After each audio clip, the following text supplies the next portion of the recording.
net here. This is attached to the doors. This is called the tickle chain. When the net is opened up on the bottom, the tickle chain will be out in front of the net. It's going to be stirring up the bottom, getting the shrimp and other animals to jump up off the bottom so they more easily travel into the mouth of the net. And then everything ends up in the back in what we call the tail bag, or the collection bag. Right now, that tail bag is tied closed with a series of knots, and that's what will swing over the table here when we retrieve the net. And we'll just untie the knots, the bag will open up, and everything we catch will drop out here onto our sorting table. The net we're using today is 20 feet wide at the mouth, and that is the largest size net that we can pull inside of the estuary. All the rivers and creeks that we're traveling in, everything behind the barrier islands here in the estuary is typically closed to any kind of commercial bottom trawling like commercial shrimping, but we don't operate under a commercial shrimping permit. We operate instead under what's called a scientific educational permit.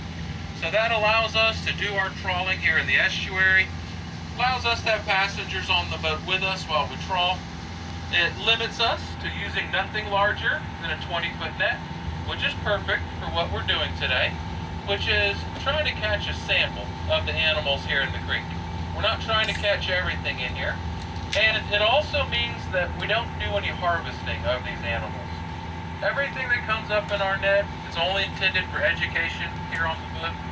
Occasionally we do get requests from other institutions that are also looking for animals for scientific and educational opportunities that they have. We can save animals, we can pass them along when those needs arise. If we were heading out as commercial shrimpers, we would want to be out in the ocean off the beaches of the barrier islands before we ever intended to put our net into the water. We would not be very efficient commercial shrimpers on a 65-foot boat with a single 20-foot net behind us. So likely on a boat of this size, we may be pulling either two 60-foot nets or those towers off the sides that stick straight out each side of the boat. And you would run your nets off the ends of the outriggers instead of up and over the stern rig like we're doing today. So that's going to widen the boat enough to keep all those larger nets lined up behind you without them getting tangled up with each other. Under our educational permitting, we're not required to use these. So since they're not back there in our net, I want to show them to you here on the table instead. Give you a better understanding how a commercial net would fish compared to what you're witnessing today with our net. The first of the two, this big round object here, this is called a TED. TED stands for Turtle Excluder Device. And as the name implies, the primary purpose of this is to get sea turtles out of the net if they were to get caught. Use one of these. That means on occasion we do have the opportunity to pick up a sea turtle in our net. Our net is only on the bottom between 10 and 20 minutes each time we trawl it. So there's very little chance we're going to do any harm to a sea turtle in such a short duration of time. We're able to bring them up, have them here on the table to look at and talk about, share with our guests. When we're done with them, they go back into the water like everything else.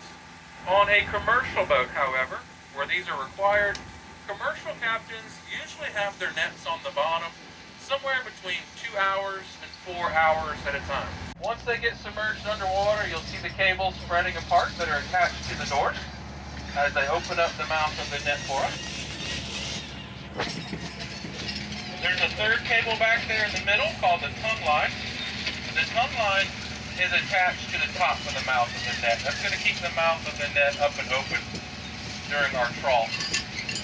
Now, most of the birds that we have following us right now are called laughing gulls, with the all-black feathers on their head there.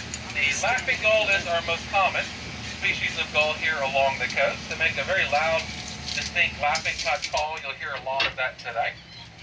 There's one really big gull that's flying close to the water, kind of catching up with us here, kind of coming behind me over here. It has a little bit of brown on it. This is called a herring gull. The herring gull is our largest species of gull here on the coast. We might see some other gulls, maybe some terns, maybe some pelicans. The original intent was to get jellyfish out. We have a really big, firm-bodied jellyfish here along the east coast. called a cannonball jellyfish. Before the use of TEDs, when large schools of cannonball jellyfish were near shore, they could swiftly fill up a shrimp net and make it very impractical to be out shrimping. So in the mid-70s, a shrimper from Darien, Georgia, Darien is just north of us here, named Sinky Boone, he created this for himself. He called it the jelly ball shooter, and his intent was to get those big jellyfish out of his net so that he could be out shrimping when all of the other shrimpers were frustrated and tied up at the dock. It was really successful for him, and it happened to be at the same time that the DNR, Department of Natural Resources, was looking for a way to reduce the mortality rate between sea turtles and shrimp boats. They had already begun experimenting with a number of devices of their own design. Many were less practical, they were larger, had moving parts, some of them. So they took note of Sinky's device for its simplicity and effectiveness in getting big animals out of the net. Since the late 80s, it had been adopted not only here on the Georgia coast, but all of your coastal states had adopted it by that time. And it has done an outstanding job at helping to reduce that mortality rate between sea turtles and shrimp boats. Federal waters. And most years, our federal waters are open year-round to shrimping. So even outside of season, like we are right now, you'll see boats coming in and out. They just have to be 3 miles off the beach before they put their nets in the water. Once that season opens up in June, they can start pulling their nets within that 3 miles, and they can troll right up to 1,000 feet off of the beaches of the barrier islands. But known for a really large species of shrimp called the Georgia white shrimp, and these shrimp naturally live only about 2 years. When they're about a year old is when they're reaching maturity. For most of them, that happens in the early spring. And at that point in their life, they're going to be migrating out of our estuaries, heading out into the ocean in order to spawn, to reproduce. The females have about 1 million eggs each during that spawning season. And when those eggs hatch, all those larval shrimp come back to the estuary. This is where they grow up, back here where we are today, until their boats are profitable. So those states usually allow those fisheries to shrimp round the clock, to shorten the amount of time they have to be out there. They can shrimp 24 hours a day. Here on the Georgia coast, we only allow shrimping from basically sun up to sundown. Referring to the area that we're in here, an estuary is simply an area along your coastline where you have salt water coming in from the ocean, the coast where it gets mixed together by the tides. Created today is that brackish water environment. Basically, all the marine life you can find off the beaches, in the ocean, you might find coming out of the freshwater rivers here into the estuary. And grass dies off every winter, so all the green that you see out there, that's this spring's growth coming in, broken down into little tiny particles called detritus. That detritus is what is feeding the larval shrimp, many of the larval fish, marine life here.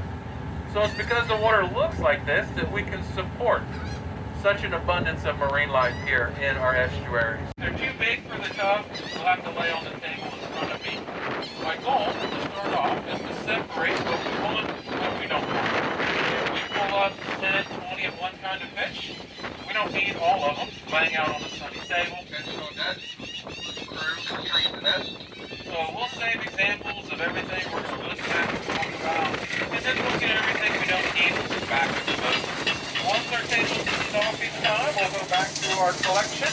We're going to pull these animals out one at a time, talk about them in a little bit of detail. This is a very hands-on experience. If you'd like it to be, you're encouraged to make it so. Pretty much everything we pull up today, you can touch up all of it, you can hold on your own. You are welcome to come right up here to the edge of the table, as close as you'd like to be, so you can see everything on the table and into the tub. Be mindful, we might have sharks, we might have stingrays, blue crabs, jellyfish. So keep your hands on the outside of the tub and on the outside of the table for me. Let me sort through, make sure it's safe, and I'll show you how to touch them, how to hold on to them. Now keep an eye on our birds back here. When that net breaks the surface, they're all going to flock into it. See if they can pick any shrimp and fish, squid, snakes out of the webbing of the net there.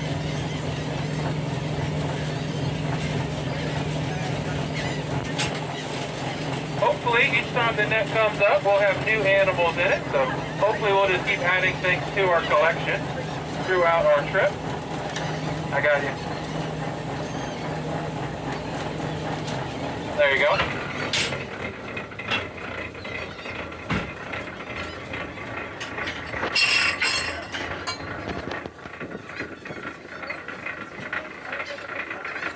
We'll be trawling over different bottom types.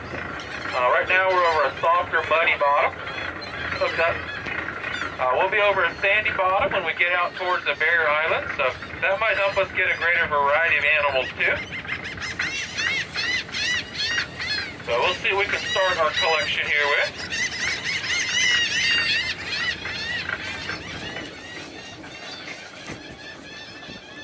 Can I give you a hand? No, I'm good, thank you. Oh, yeah. We do have a little stingray in there. So again, make sure your hands stay on the outside of the table for me.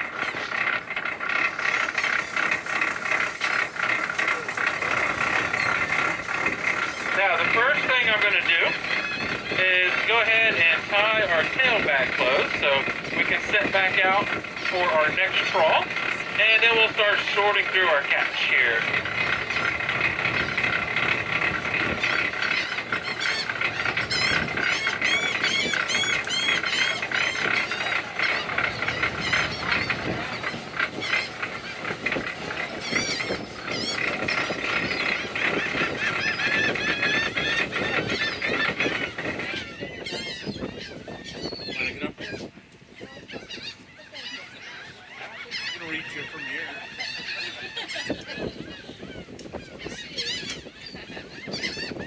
Alright, we're turning. There's no speakers in there.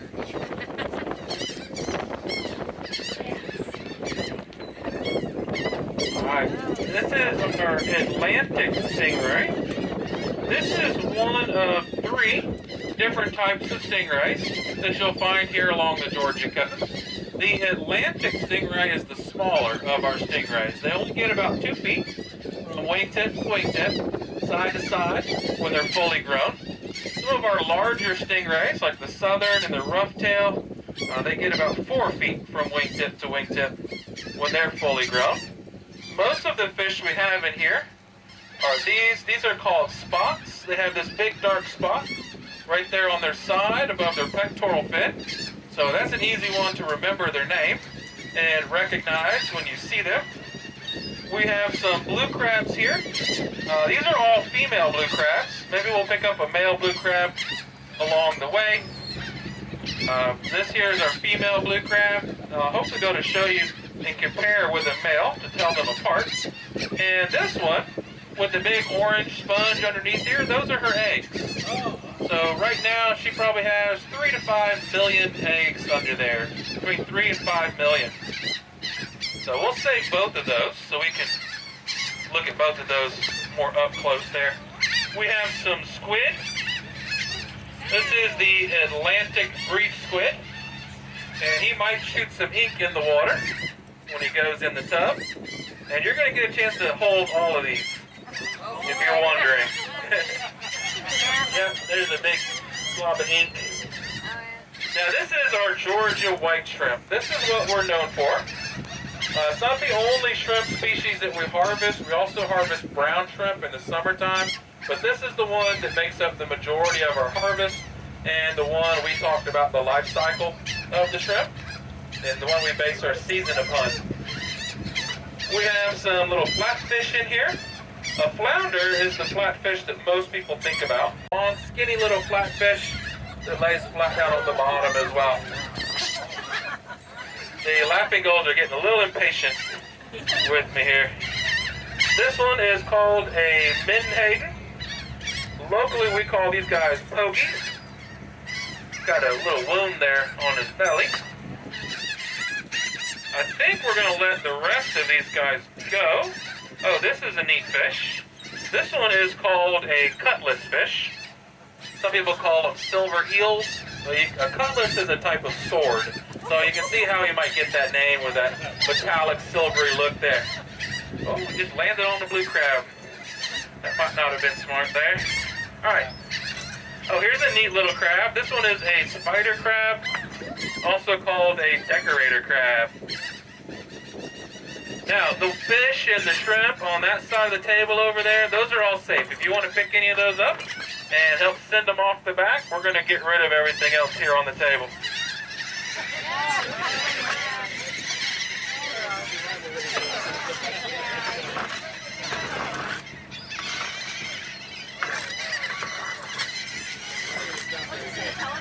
The foam off the back.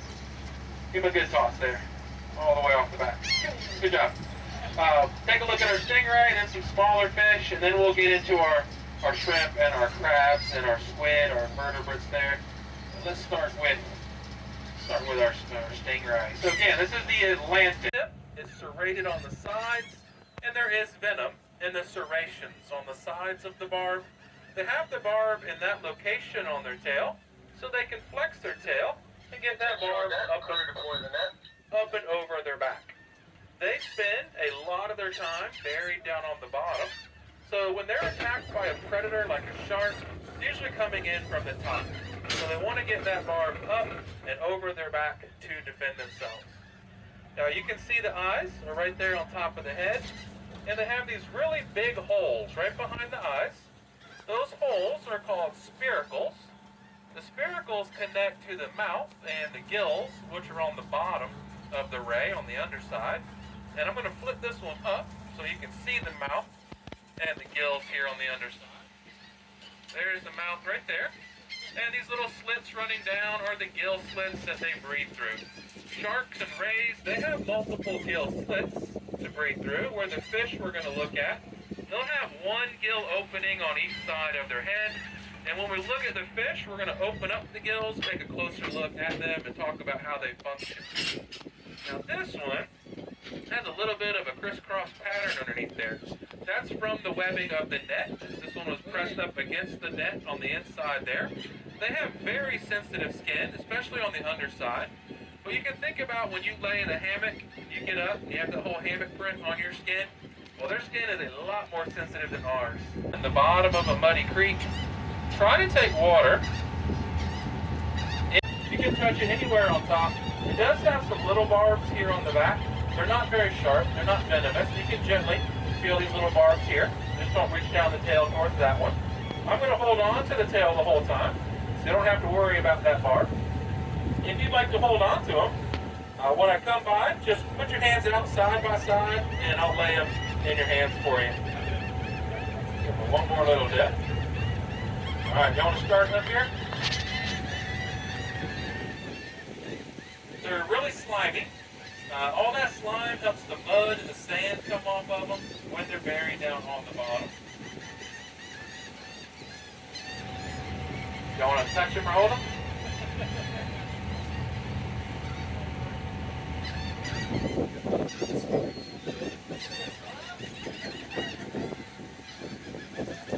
Yeah, a little bit of the second thought there.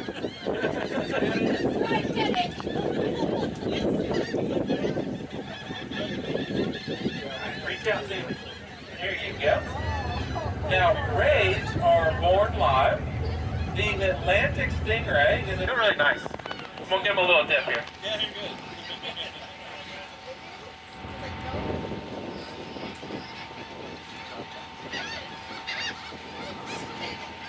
Anybody? Are you sure? I thought so. I thought you wanted to hold on to it. Don't they feel amazing?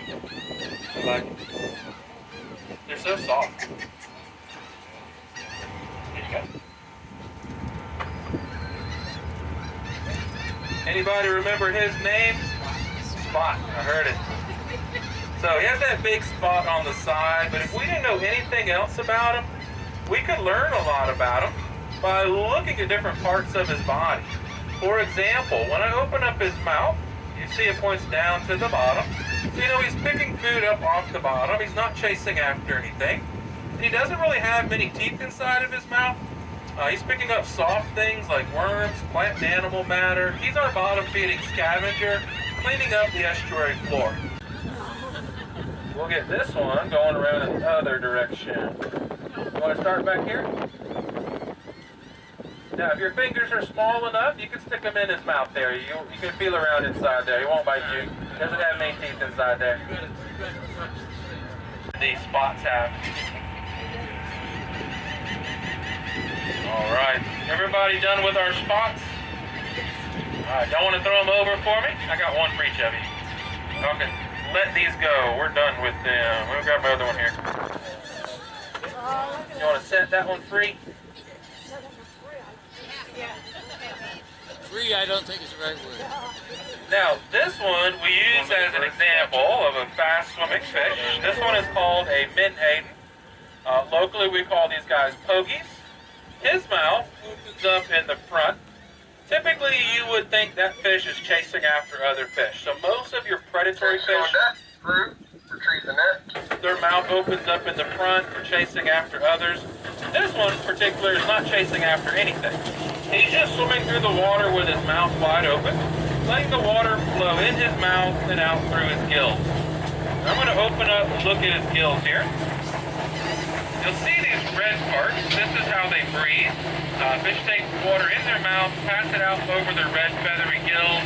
There's blood vessels in there right at the surface that will absorb the oxygen from the water, get it right into their bloodstream. In front of the red gills, you'll see these gray parts, little feathery combs called gill rakes. Not all fish have gill rakes. The gill rakes are on filter feeding fish. As the water's flowing through the gills rakes are going to filter out all that detritus we talked about from the grass, all that organic matter that's suspended in the water column, all the plankton. That's what this fish is feeding on. He's filtering the water. He's what we call a suspension feeder, feeding on that suspended matter. So we're going to pass him around.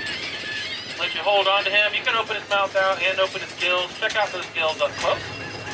Now, to give you some bearings of where we're at, John's bringing in our second net here. We're at the mouth of Clubs Creek, pointed out into the St. Simon Sound. Jekyll Island is out in front of us off the bow and to our right, and this is St. Simon's over here on our left. You can see the lighthouse up here on the southern end. We're not going to go very far out here into the sound. We're going to be pulling our next net up, and then we're going to circle the boat here at the mouth of the creek, and we'll get headed back down the creek for our third trawl. Now, there is a large bird right off the stern here behind us. That is our brown pelican.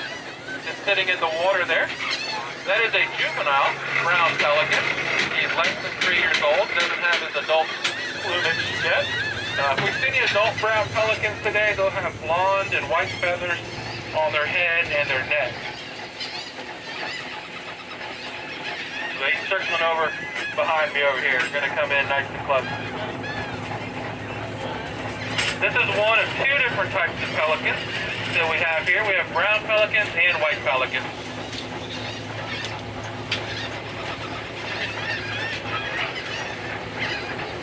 You can go up a little bit more. There you go.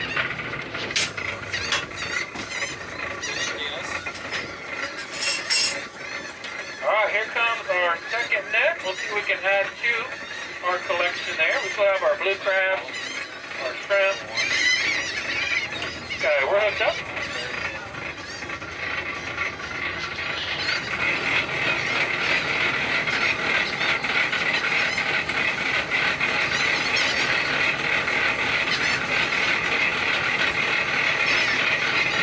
We've got a little shark in here, a little baby shark.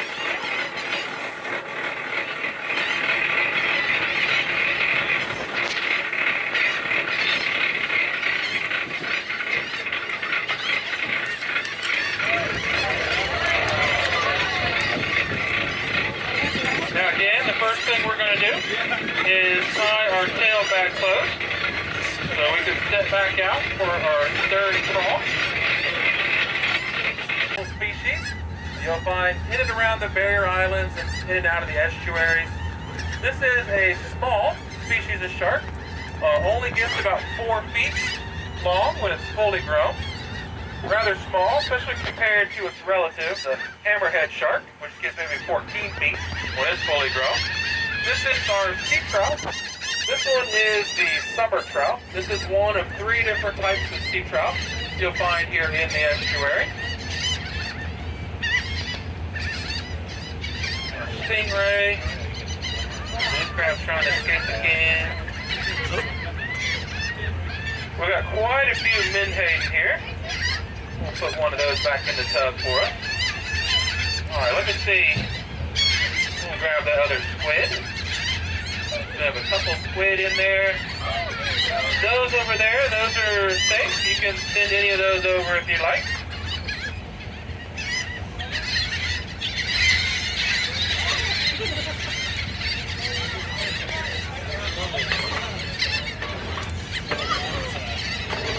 Yeah, you can pick him up.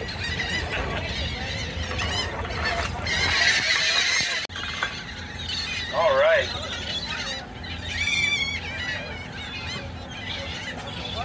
So there's an adult brown pelican here. A couple adults back there as well with the blonde feathers on their head. And then the juvenile flying right up behind us here. All right, we're going to take a look at our shark here first. We're gonna pass them around. You're gonna get a chance to hold on to them. Again, the bonnet-head shark only gets about 4 feet when he's fully grown. The head shape up here, this does a number of things for this shark. It's gonna help them swim through the water, left and right, up and down. Most sharks use their pectoral fins here on the sides, but bonnet heads, scallop heads, hammerheads, they don't have a lot of mobility in these fins. They just stick out there. They rely more on their head shape to steer through the water. It actually makes them a more efficient swimmer. They're using less energy than other sharks. Flattened out like molars, like in the back of our mouth. So he uses those flat teeth in the back to help crush the shells of those crustaceans, the little blue crabs. Passing it to somebody that wants to hold on to it. No, take it. Yeah, right. What's that feeling on his skin? That's so rough. So the shark skin is rather unique. It's very leathery. It's very tough. If you go from the head towards the tail, it's pretty smooth. That helps them to slide through the water. But if you go the opposite direction, from the tail back towards the head, you really start to feel how tough that skin is. And that's their main defense. The main predator of a bonnet-head shark is going to be larger species of shark. And so that skin is really, really tough to defend themselves.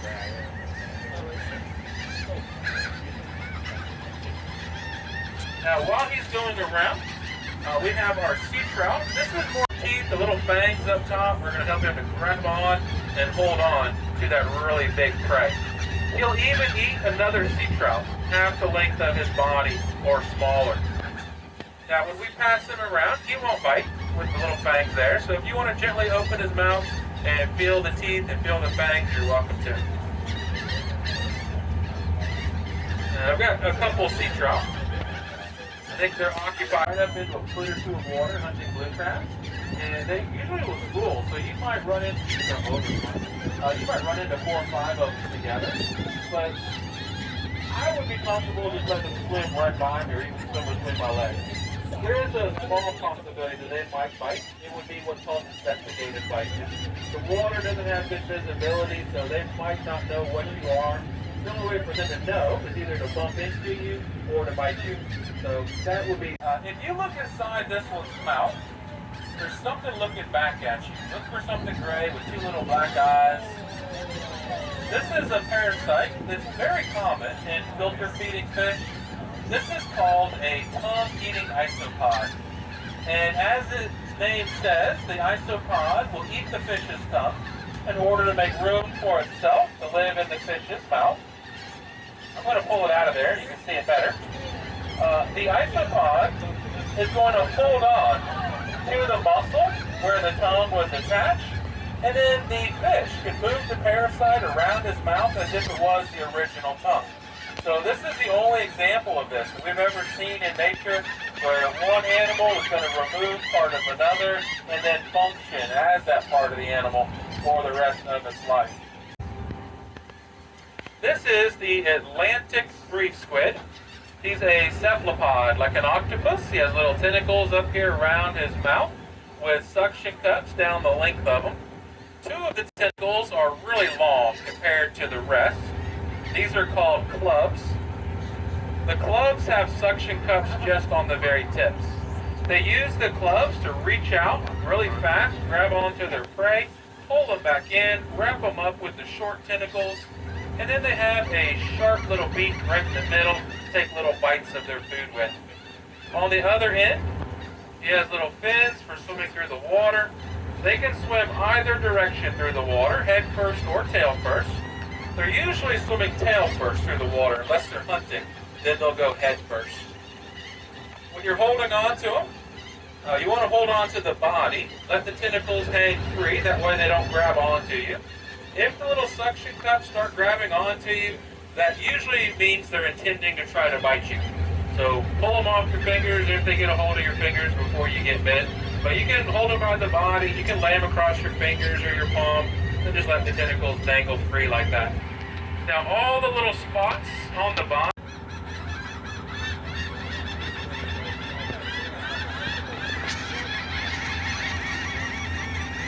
y'all can send them over when you're done. Others by looking at the tip of the tail. Pretty green on the tip there. Is your indicator of a white shrimp. The brown shrimp that we harvest, they have more red and blue on the tip of their tail instead of the green. But you're going to find these mostly crawling on the bottom, using the long skinny legs underneath their head, but also swimming near the bottom, using the short legs underneath their tail. The little short legs are called swimmerettes. They don't swim forward very fast. It's easy for shrimpers to come along and scoop them up off the bottom. They do swim backwards really fast to get away from predators by fanning open that tail, whipping their tail underneath their body. It's going to scoop the water under them, fold them up, and they zip backwards really fast through the water. All right, while our shrimp are finishing up making their... This is a female blue crab. You can see the pretty blue colors under there, giving them their name blue crab. This is the same blue crab you'll find all up and down the East Coast, around in the Gulf of Mexico as well. Most of your crabs, you see them swimming along the surface out here sometimes. They have this really hard protective shell. This shell is really good for protection, but it does not grow with them. In order for them to get any bigger, they actually come out of their shell. They go through a process called molting. And what that looks like for a blue crab is the shell is going to split open in between the swimming legs. They're going to climb out of their shell. They're going to leave the entire shell intact and hollow. And when they come out, they're going to look just like the shell they came out of, except they're going to have a soft skin. And that's how you get a soft shell crab. If you like to eat those or seen that on the menu, repair damage to their shell as well. And they can do that up to 9 times a year here on the Georgia coast. Now, there's a couple ways you can tell the male from the female. Hopefully we'll catch the male in our next trawl so you can see him as well. But the female has bright orange on the tip of her claws. The male wouldn't have that. So you can think of that like fingernail polish. Don't remember which is which when you're looking at the color from the top. But if you look at the underside of the crab, down here on the bottom, so crabs keep their tail on the underside for protection. On a male's tail, it would be just a straight section that runs straight up the middle, kind of dividing the abdomen. But the reason her tail is wider than the male is that she uses her tail to hold on to her eggs. And again, we have one in here with eggs, so you'll see how her apron has opened up. And it's hoping to hold on to 2 to 5 million eggs on a typical clutch. This one here is probably definitely in the 3 to 5 million. It can get a little bigger than that, depending on their age, their health, and their size will determine how many eggs that they have. She's going to carry those around and protect them until they're ready to hatch, and then broadcast all those little babies out into the water column. They start off their life as plankton, swimming around in the water. They're microscopic. They go through some life cycle changes before they drop to the bottom and look like little crabs on the bottom. Out of each million that she has, less than a handful are going to survive to maturity, which is 3 years old for a blue crab. So most of them will get eaten within that first 3 years of their life. Now, he just came crawling up the table there. Little baby blue crab.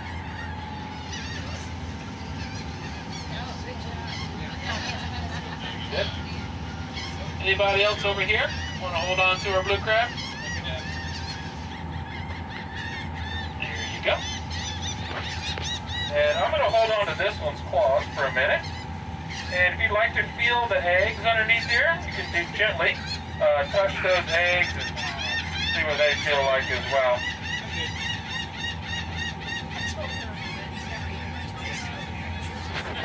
See what those feel like.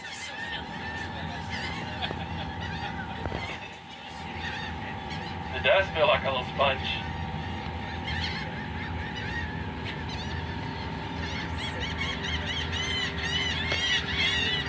Anybody else hold on to our blue crab? Oh, that's right. I was going to forget about you. Yes, if you're recreationally or commercially crabbing and she has eggs, she has to go over, regardless of her size. That's good.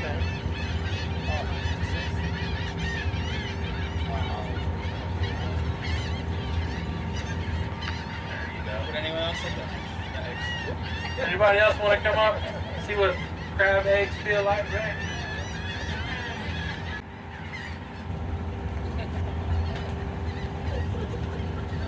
Yeah, I can help you. Send it back to me.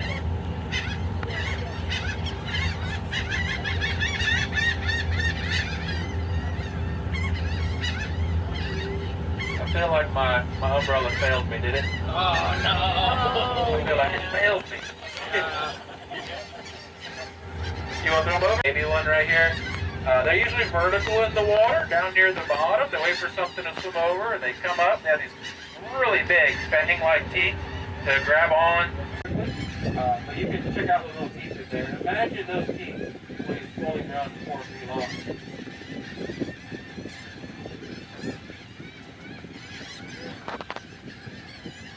They make excellent bait.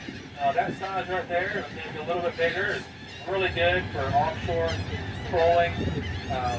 If you have those guys in a bait shop, a little bit bigger than that, it all goes down like that. It actually makes them able to like move forward and move backwards and kind of position themselves in the current as well.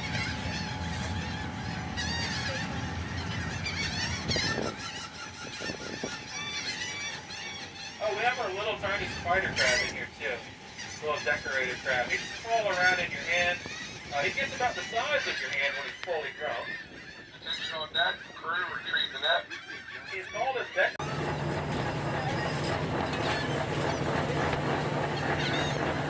Fish there.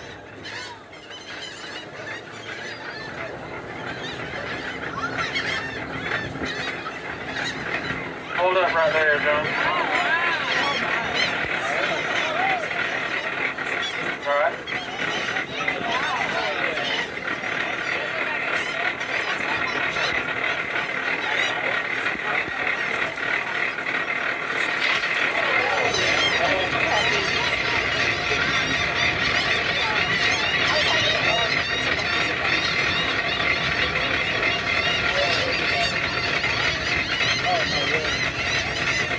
Big fish that we have here. This is called a long-nosed gar. And if you're thinking about a long-nosed gar, you're probably thinking of a freshwater fish. You can find these all over the southeast in freshwater lakes, freshwater rivers. Here along the coast, they come out of the freshwater. They come out here into the brackish water. They do fine in the estuary. They don't run into the ocean. That's too salty out there for them. So we're going to sit that one right there. It's not going to fit in the tub. This is our male blue crab. So you can see that long straight section that divides the abdomen there that we talked about. And the lack of orange on the tip of his claws there. And we'll hang on to him. Anybody wants to hold on to him as well. This is our flounder. Little flat fish. Lays flat on the bottom, just like that. We got a couple different flatfish in there now. All right. Oh, this is a pipefish. He's actually related to a seahorse. So he has a hard exoskeleton like a seahorse. The same little head shape and mouth shape as a seahorse as well. They're coming right in under the table now.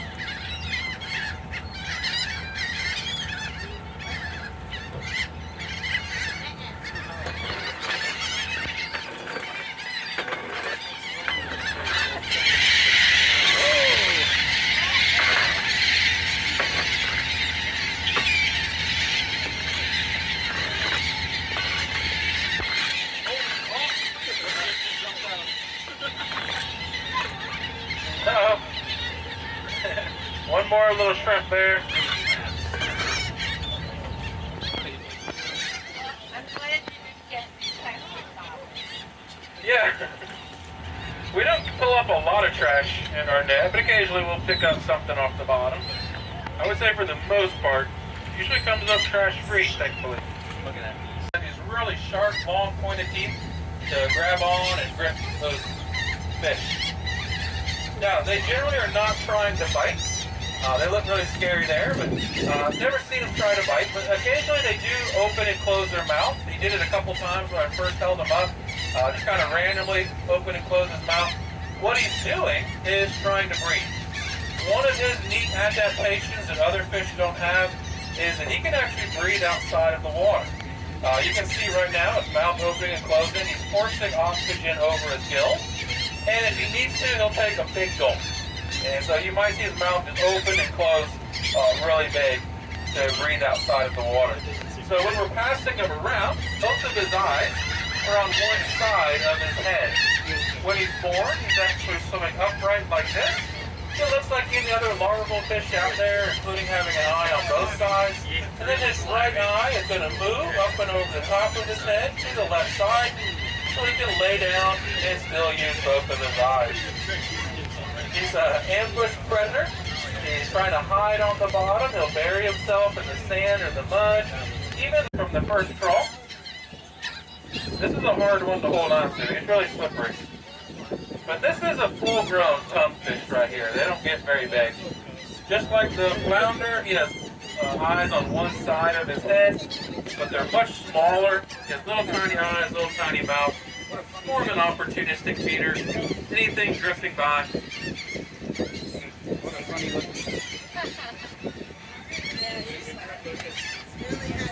That one's on you.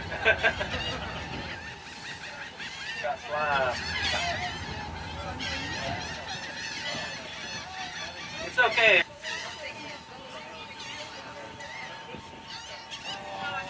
For this animal, the hard exoskeleton on the outside, this big dorsal fin on the back of them there.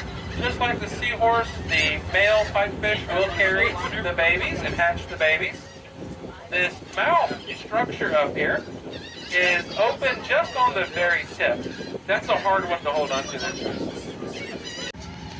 We historically had seahorses here.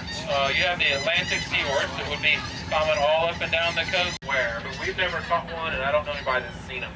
But when I talk to people that maybe grew up crabbing here, these are older gentlemen. I mean, these are in their 70s and 80s. They said when they were kids, and they would be the same way you did the other one there. Keep away from those claws.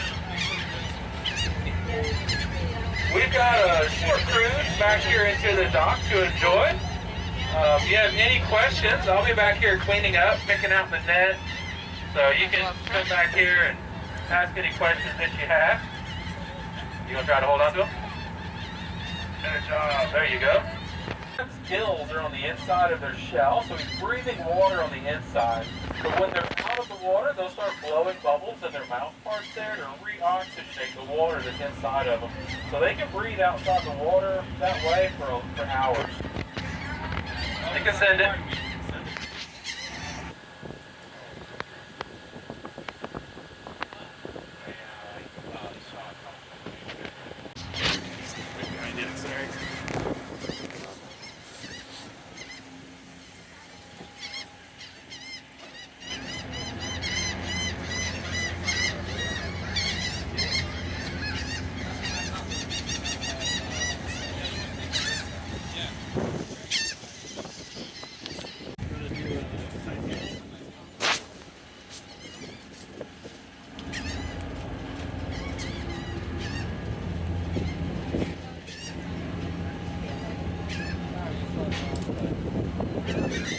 Not a lot of room up front.